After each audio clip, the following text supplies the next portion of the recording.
The television screen is the retina of the mind's eye.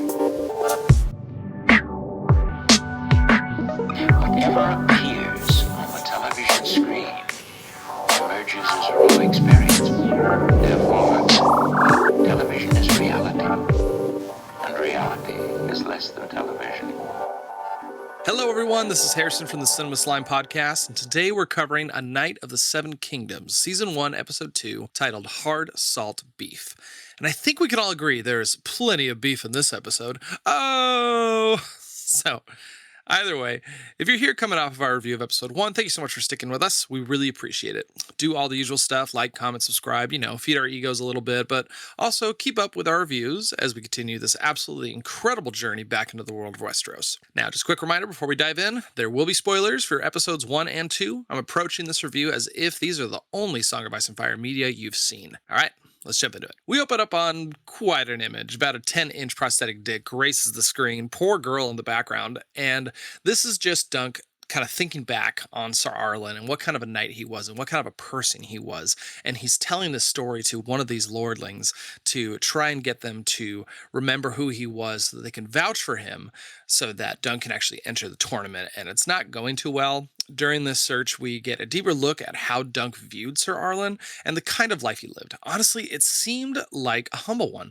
All Sir Arlen wanted was a little comfort and a place to rest his head. In return, he helped those around him, sometimes with coins, sometimes with training, sometimes with comfort of his own.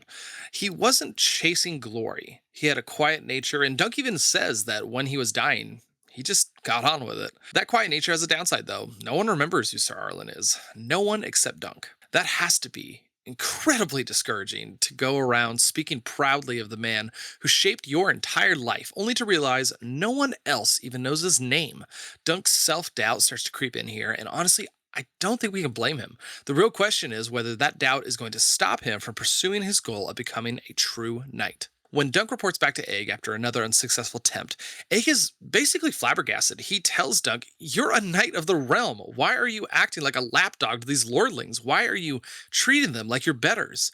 Egg's attitude is basically just write into the list anyway. It doesn't matter what these other knights and lords think about it. Before that can go any further, a horn sounds, the royal house of Targaryen has arrived, and Egg immediately gets nervous. He volunteers to head back to camp to make sure there are no thieves, and yeah, sure, Egg, that was very convincing. At this point, I think the show has dropped enough hints that we can talk about Egg a little more openly. From the start, he's outspoken and clearly knowledgeable about the world. He doesn't speak like a lowborn orphan from a roadside inn. His frustration with Dunk shows that he understands social stations, and he's annoyed that Dunk doesn't realize he can speak to knights and lords as an equal. Then we get another big hint when the Targaryens arrive and we learn that Maekar is missing two of his sons. So, combine that with the fact that we met a drunken Targaryen, at least most likely a drunken Targaryen, at the inn last episode.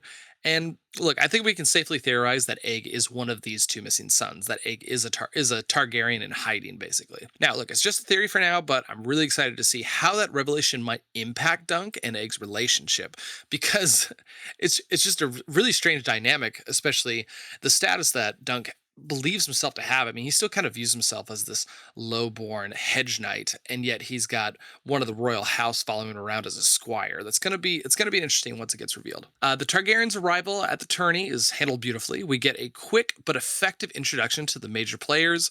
Baelor, the Hand of the King, is announced loudly and proudly, clearly beloved by the people. Then there's his brother Maekar, and he's announced very quickly. I mean, almost reluctantly, honestly. And it sort of plants this idea that Baelor is standing in the light. He's the one that people are looking towards. He's the one that people are excited to see become king someday. And then Maekar is just kind of there, just sort of in the shadows, and it's just like, who needs him? We're also introduced to Aerion Targaryen, who fully embraces his status and immediately mistakes Dunk for a stable boy. Just, what a great first impression. But it kind of just sets that status if we know who he is very, very quickly in terms of his attitude towards, his status and the people who are below him. Dunk does actually end up bringing the horse into the stables where he meets two members of the King's Guard, Roland Craighall and Donald of Duskendale. Their interaction with Dunk is surprisingly pleasant, actually, and he clearly looks up to them and sees them kind of as an example of what he wants to become. It's further ingrained in Dunk that these are great men when he learns that Donald rose from being a crabber son to the Knight of the King's Guard. Now, to Dunk, the King's Guard represent the ideal knight. The what you're shooting to become, the most honorable position you can have as a knight. And you could tell he sees that as something he might one day achieve. He wants to become that. And that is a fantasy that a lot of characters just in this world really have. And it's interesting to see George R. R. Martin kind of break that down the more we learn. But let's focus on this show. Of course, A quickly deflates that dream by pointing out that Donald's family owns half the crabbing fleets in Westeros, which feels very, we started this billion-dollar company in a garage energy. Just kind of that feeling of like, look, the idea of like, oh, he was a crabber and he became a Knight of the King's Guard. That's really nice and well to think about, but he had a leg up this whole time. Like, this isn't just some lowly guy who grew up, from the bottom of the barrel and now he's a Knight of the King's Guard kind of a story. It just doesn't work that way. Sometimes you've got to make your own luck, and that's exactly what Dunk does next. He sneaks through the servants' quarters to speak directly with Baelor Targaryen and asks if he remembers Sir Arlen of Pennytree. To everyone's shock, including us, Baelor remembers him. He even corrects Dunk on how many lances they broke against each other. The story grows as time goes on. And just like in episode 1, Baelor recognizes that Dunk is a genuine person and ends up vouching for him so that he can join the tournament, which is awesome. And I love Maekar's reaction to this. He's rolling his eyes so hard at the whole situation. He's just kind of disgusted by the entire thing. And I just thought that was kind of funny. Honestly, if you think about it, I guess the Targaryens showing up to a tournament like this doesn't seem to be the grandest of tournaments in the world. So it's interesting that they're even out among the people. And maybe this is something new. Maybe it's something different that Maekar isn't used to. And because he does seem kind of like, why are we even here? This is ridiculous. So maybe this is just one of the early excursions where maybe Baelor is just like, we need to get out among the people. We need to be around them. They need to see who we are. And maybe Maekar is just kind of against that, but, he's got to follow along. Now, before Baelor does end up dismissing Dunk, he does remind him that he does need to get a new sigil. He can't wear Sir Arlen's. He's not blood related to him, so he does need to get something new on him. Now, that leads to Dunk heading back to a character named Tansel, who is a puppeteer. Now, in both episodes, Dunk watches her performances and finds inspiration in them, because they're basically telling his story. Now, in episode 1, she tells the tale of a hidden knight and a dragon. In this episode, she opens up with "You are no knight," echoing the growing theory that Dunk was never formally knighted. She also tells the story of Florian the Fool, a knight rescuing a fair maiden, a clear callback to Dunk swinging his sword in episode 1, shouting, "Stop raping, sir." Dunk pays her not only for today's show, but for the one he missed. I mean, just a small little meaningful moment that kind of reinforces what kind of a person Dunk is.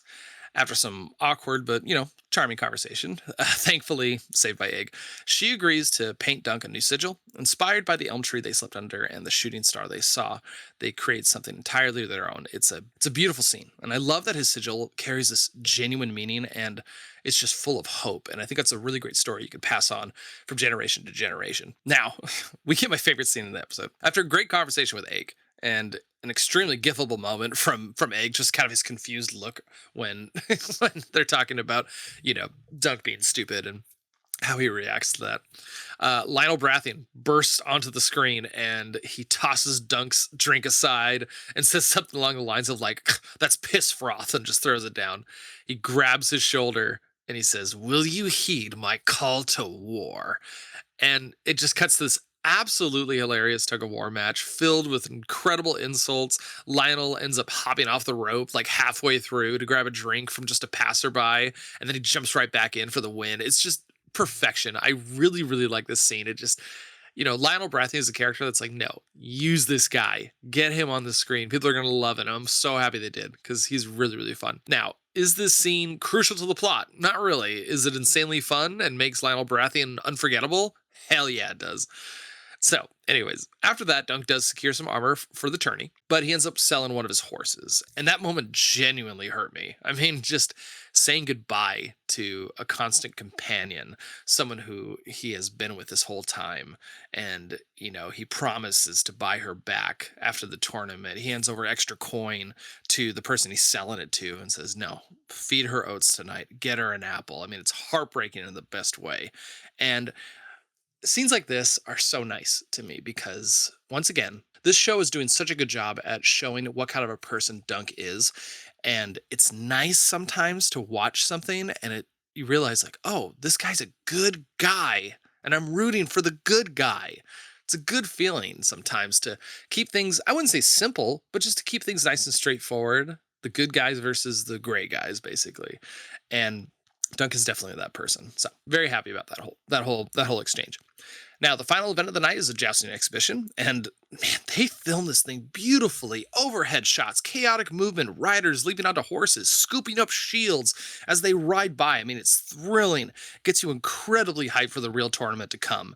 And what's even better is they make this scene more personal. It's not just like this, showing of great feats and just kind of like, oh, look at this cool thing. We get a great little character moment. So as Dunk and Egg watch, we see parallel doubts kind of forming within them. First, we got Egg, and he's wondering if he can even fulfill the role of a squire, practicing with an imaginary lance, trying to hold it in his hands, imagining himself doing what he's seen these squires do to help their knights succeed. And then you got Dunk. He's sort of haunted by these thoughts of Sir Arlen and questioning whether he's truly capable of doing what he's seen these other knights do. Sometimes you can only take honor and your feeling of being a true knight so far. And then it comes to a point where it's like, oh, I need to be great. I need to be strong. I need to be skilled. I need to do all these things in order to succeed. And just more of that self-doubt is just coming into Dunk. He's full of so much self-doubt. It makes me want to give him a hug and tell him everything's going to be all right. So that night, as Egg fights imaginary Blackfire bastards, Dunk reflects on Sir Arlen. Do great knights live in the hedges and die beside muddy roads? Sir Arlen wasn't remembered. He wasn't a champion. He had no friends. But to Dunk, he was a great knight and a great man. And now Sir Duncan the Tall is his legacy. The episode ends with an incredible line. On the morrow, we will show them what his hand has wrought. Dude, just so good. I mean, what an incredible episode. I mean, I'm giving it a 4.5 out of 5. Mostly because the first episode had kind of that extra spark of novelty. We're learning all these new things. And it's kind of settled down now. But this episode is still so strong. Now, in terms of the slimiest scene, it seems like a cop-out, but I'm going to go with the tug-of-war. I mean, I cannot get enough of Lionel Baratheon. I can't even get him out of my head. He's just so intoxicating. And I'm just hyped for any scene he's in, honestly. That's going to wrap it up for this review of A Night of the Seven Kingdoms, Episode 2, Hard Salt Beef. I can't wait to jump into the next episode. It's going to be so fun.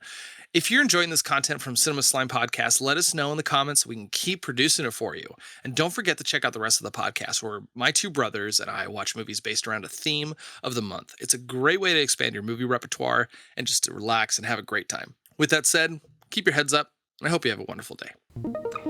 That's a wrap on another episode of Cinema Slime. We hope you enjoyed it. This episode was a production by your hosts, Harrison Jensen, Renn Jensen, and Scott Sheppard. Harrison handles the mixing, editing, and production, and Renn, that's me, takes care of the art and design. Want to join the conversation? Let's connect. Find us on Discord for film discussions, movie recommendations, and everything cinema. Be sure to subscribe and leave a comment, and you can also connect with us on social media and show your support on Buy Me a Coffee, and we'll give you a shout out if you'd like. All links can be found in the episode notes.